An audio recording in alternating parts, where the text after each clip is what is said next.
មានអារម្មណ៍កក់ក្ដៅនិងរំភើបមែនតើនាងខ្ញុំជឿជាក់ថាប្រជាពលរដ្ឋខ្មែររបស់យើងគឺបានឃើញអំពីសកម្មភាពរបស់លោក Michael Alfaro We just arrived to the Chokchang village where the war is officially now broken out. ភាគីថៃបានបញ្ជូនទាហានជាច្រើនអ្នកចាពង្រាយទៅតាមព្រំដែនក៏ដូចជាបានបញ្ជូនជាមួយនឹងកងកម្លាំងដូនិងក្រុមលបបាញ់ sniper ថៃព្រមទាំងរថក្រោះជាច្រើនគ្រឿងដើម្បីដាក់ពង្រាយនៅតាមជ័យដែនកម្ពុជានិងថៃចាសសូមលំអរកាយគ្រប់នឹងជំរាបសួរដល់លោកយាយលោកតាអ៊ំពូមីងពុកម៉ែបងប្អូនប្រជាពលរដ្ឋខ្មែររបស់យើងទាំងអស់ទាំងនៅក្នុងស្រុកនិងនៅខាងក្រៅស្រុកនៅក្នុងថ្ងៃនេះគឺជាវីដេអូមួយដែលនាងខ្ញុំចង់លើកនិយាយពាក់ព័ន្ធជាមួយនឹងអារម្មណ៍របស់នាងខ្ញុំផ្ទាល់ដែលបានឃើញព័ត៌មានថ្មីនេះខាងភាគីថៃបានបញ្ជូនទាហានជាច្រើនអ្នកចាពង្រាយទៅតាមព្រំដែនក៏ដូចជាបានបញ្ជូនជាមួយនឹងកងកម្លាំងដូនិងក្រុមលបបាញ់ sniper ថៃព្រមទាំងរថក្រោះជាច្រើនគ្រឿងដើម្បីដាក់ពង្រាយនៅតាមជ័យដែនកម្ពុជានិងថៃនេះគឺជាទង្វើមួយដែលគំរាមទៅដល់ប្រជាពលរដ្ឋខ្មែររបស់យើង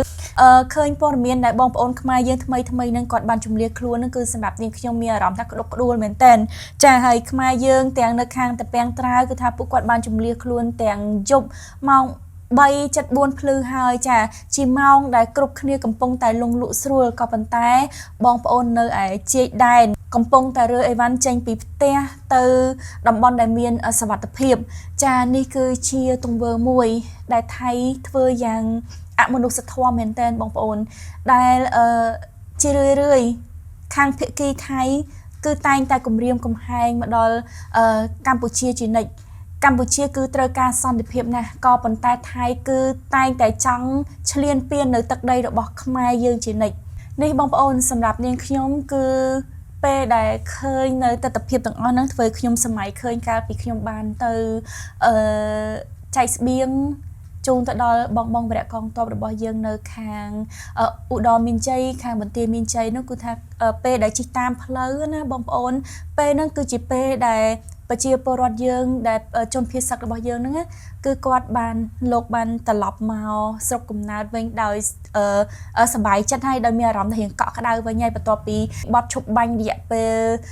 ប្រហែលខែមុននោះបងប្អូនអញ្ចឹងនាងខ្ញុំបានទៅគឺឃើញទឹកមុខពួកគាត់មានអារម្មណ៍ថាគាត់រួចទុករួចភ័យហើយពីការធ្វើសង្គ្រាមរវាងប្រទេសថៃមកលើកម្ពុជាយើង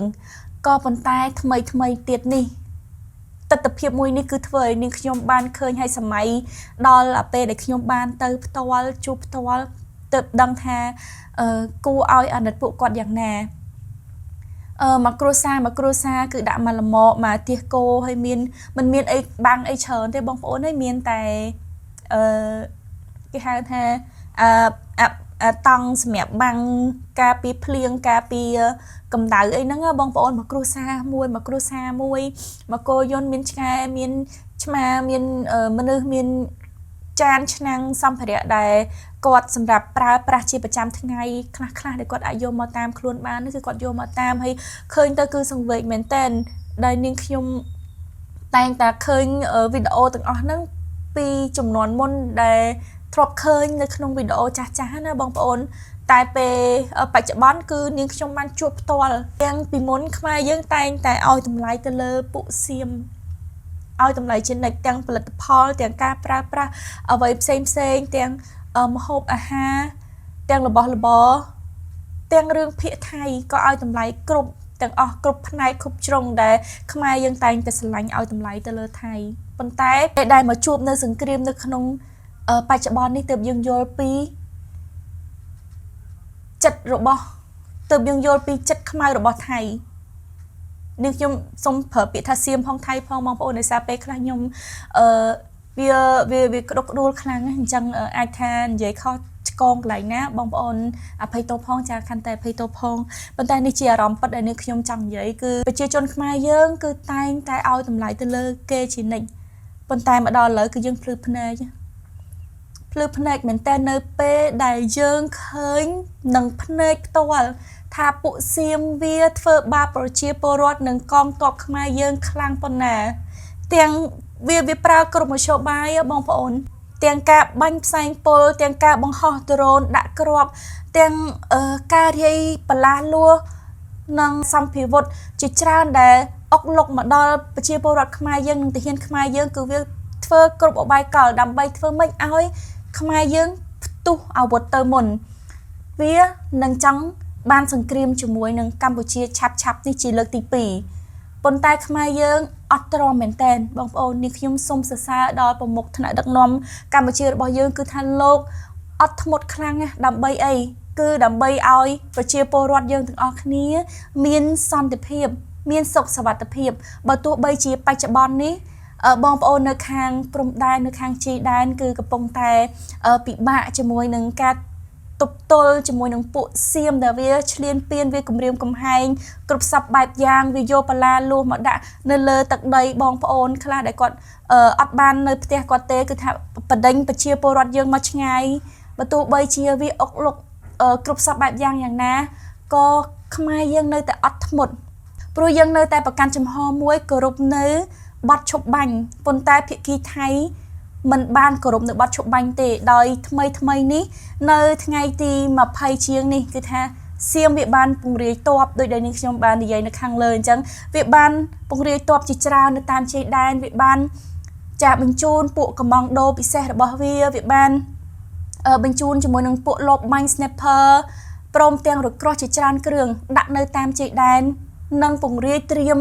នៅក្នុងការប្រយុទ្ធនេះរួចរាល់ហើយបងប្អូនទាំងកម្ពុជាយើងមិនបានចង់មានសង្គ្រាមជាលើកទី2ទេជាសារជាថ្មីជាមួយនឹងពួកសៀមទេប៉ុន្តែពួកសៀមវានៅតែមិនសុខចិត្តចង់ធ្វើសង្គ្រាមជាមួយកម្ពុជារបស់យើងនេះខ្ញុំសម្រាប់នេះខ្ញុំគឺថាមានតែពាក្យថាអយុត្តិធម៌មែនតើសម្រាប់ប្រទេសដ៏តូចមួយដែលយើងមិនចង់បានទឹកដីគេទេប៉ុន្តែគេតែងតែចង់រករឿងយើងជានិច្ចចាកម្ពុជាចង់បានសន្តិភាពកម្ពុជាចង់ឲ្យពិភពលោកដឹងថាពួកយើងកំពុងតែរងភាពអយុត្តិធម៌ពីខាងប្រទេសសៀមដែលជាប្រទេសមានសម្ភារវុធជាច្រើនជាងកម្ពុជាហើយមកធ្វើបាបកម្ពុជាជានិច្ចទាំងពេលខ្លះពួកសៀមវាបានចោទមកលើយោធារបស់ខ្មែរយើងថាយើងផ្ទុះអាវុធទៅមុនថាយើងបង្កសង្គ្រាមបែបនេះបង្កសង្គ្រាមបែបនោះទៅគេមុនតែទាំងកម្ពុជាមិនបានសូម្បីតែឈានចូលទៅដល់ដីរបស់ថៃឈានចូលទៅដល់ដីរបស់សៀមចាស់ហើយមួយទៀតនោះគឺនាងខ្ញុំពិតជាមានអារម្មណ៍កក់ក្ដៅនិងរំភើបមែនតើនាងខ្ញុំជឿជាក់ថាប្រជាពលរដ្ឋខ្មែររបស់យើងគឺបានឃើញអំពីសកម្មភាពរបស់លោក Michael Alfaro ដែលជាអ្នកនាំពាក្យដោយផ្ទាល់របស់លោក Donald Trump គឺថាលោកបានមកដល់កម្ពុជាហើយគឺលោក Michael Alfaro លោកបានទៅដល់ភូមិព្រៃច័ន្ទឃុំអូជាំស្រុកអូជ្រៅខេត្តបន្ទាយមានជ័យចានាងខ្ញុំពិតជាមានអារម្មណ៍ថាកក់ក្ដៅនិងសប្បាយចិត្តមែនតើបងប្អូននៅពេលដែលប្រជាពលរដ្ឋនិងប្រជាជនរបស់យើងកំពុងតែភ័យព្រួយជាមួយនឹងសុខសុវត្ថិភាពរបស់គាត់គ្រប់គ្នាជាមួយនឹងយើងក៏បានព្រួយបារម្ភជាមួយសុខសុវត្ថិភាពរបស់វីរៈកងទ័ពខ្មែរយើងដូចគ្នាចាពេលនោះក៏ឃើញវត្តមានរបស់លោក Michael Alfaro បានមក live ផ្ទាល់និងមករាយការណ៍បង្ហាញឲ្យពិភពលោកបានដឹងថាកម្ពុជាកំពុងតែរងនៅភាពអយុត្តិធម៌កម្ពុជាកំពុងតែរងនៅការឈ្លានពាននិងរងនៅទុក្ខវេទនាពីពួកសៀមដែលកំពុងតែអុកលុកកំពុងតែគំរាមកំហែងមកលើប្រជាពលរដ្ឋយើងមកលើកងទ័ពទាហានរបស់យើងនេះគឺជាវត្តមានដ៏ពិសេសមួយដ៏កក់ក្ដៅមួយសម្រាប់បងប្អូនប្រជាពលរដ្ឋយើងក៏ដូចជានាងខ្ញុំផ្ទាល់ដែលជាពលរដ្ឋខ្មែរមួយរូបគឺថាពិតជារំភើបមែនតើ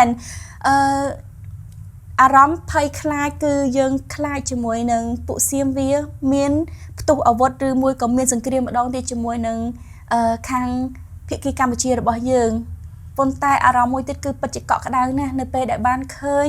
ចាលោក Alfaro ចាលោក Michael Alfaro បានមកដល់ហើយមក live ផ្ទាល់ហើយបងប្អូនដឹងទេសម្រាប់ថ្ងៃទីដូចជាថ្ងៃទី25ចាថ្ងៃទី25ឬមួយក៏24នេះដែលលោក Michael Alfaro លោកបានមក live ផ្ទាល់ជាលើកសារជាថ្មីទៀតណាបងប្អូនមកដល់ស្រុកខ្មែរយើងភ្លាមគឺគាត់មក live ភ្លាមនៅខេត្តឧត្តរមានជ័យចាគឺគ្រាន់តែគាត់បាន live បានប្រហែលនាទីទេ ពួកថៃវាបានប្រើនៅពួក IT របស់វាផ្ដាច់នៅប្រព័ន្ធ Wi-Fi គឺអត់ឲ្យមានប្រព័ន្ធអ៊ីនធឺណិតសម្រាប់ live បានទេចាពួកនឹងគឺវាខុសខើមែនតើវាចង់បំបិតព័ត៌មានមិនឲ្យពិភពលោកបានឃើញអំពីភាពចិត្តខ្មៅឈាមខ្មៅរបស់ពួកវាចាបងប្អូនដូច្នេះសូមបងប្អូនខ្មែររបស់យើងយកភាពឈឺចាប់ទាំងអស់ហ្នឹងយកមកចាសាមគ្គីគ្នាទាំងអស់គ្នាធ្វើពហិការមិនប្រើប្រាស់របស់សៀមគ្រប់ទាំងអស់ទាំងសាំងទាំងផលិតផលប្រើប្រាស់ទាំងចំណីអាហារទាំងគ្រឿងអេឡិចត្រូនិកនិងគ្រឿងសម្ភារៈផ្សេងរបស់សៀមបើឃើញមាន make in Thailand អីគឺបងប្អូនកុំប៉ះកុំប្រើប្រហែលថ្ងៃមុននេះខ្ញុំឃ្លានក្រែមតែពេលដែលចូលទៅដល់ផ្សារទំនើបមួយភាគច្រើនសិតតែរបស់សៀមបងប្អូននាងខ្ញុំក៏ឃើញហើយគឺនាងខ្ញុំអត់ប្រើហ្មងបើសិនជារបស់ប្រទេសផ្សេងនាងខ្ញុំទិញមកយកមកញ៉ាំសាប៊ូកក់សក់ចាសាប៊ូដោះខ្លួនឬមួយក៏សម្ភារៈផ្សេងពេលដែលឃើញផលិតផលរបស់សៀមនាងខ្ញុំមិនទិញគឺពហិការជានិច្ចមិនប្រើប្រាស់របស់សៀមឥឡូវនេះបច្ចុប្បន្ននេះខ្មែរយើងសម្បូរបែបបងប្អូនយើងសម្បូរបែបក្រៅពីរបស់សៀមនៅមានរបស់ប្រទេសផ្សេងជាច្រើនដែលយើងអាចយកមកប្រើប្រាស់បានបងប្អូនជាពិសេសរបស់ក្នុងស្រុកយើងអ្វីដែលរបស់ក្នុងស្រុកយើងមានយើងគ្រប់គ្រងឲ្យបានច្រើនបើសិនជាផ្នែកណាមិនមានយើងអាចយកផលិតផលរបស់ប្រទេសផ្សេងដែលក្រៅពីរបស់សៀមបានព្រោះឥឡូវទីផ្សារសេរីបងប្អូនអាចជ្រើសរើសបានច្រើនជៀសវាងនៅផលិតផលពួកសៀមព្រោះពេលដែលយើងគ្រប់គ្រងជាមួយនឹងផលិតផលពួកសៀមដោយដែលយើងជាធាតុកោលាក់មុខមួយដែលគ្រប់គ្រងទៅដល់ពួកសៀម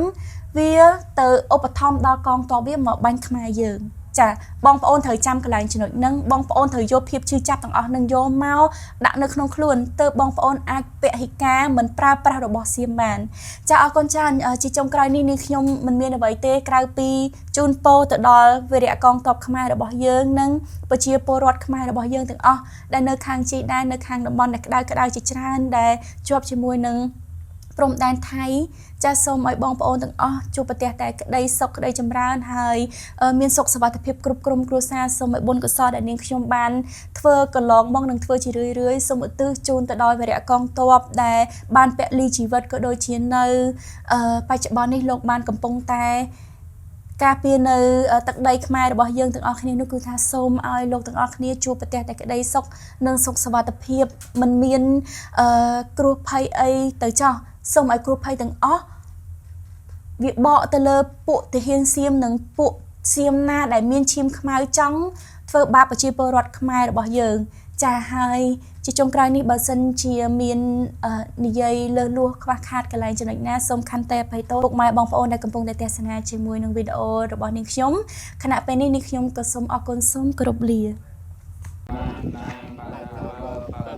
สังขยายจักตาวิหาเรมุติวสังเยเปรมนาเวตุสาปะธรรมเมเตเมนะโมเตจะมังปาลยันตนะมาภ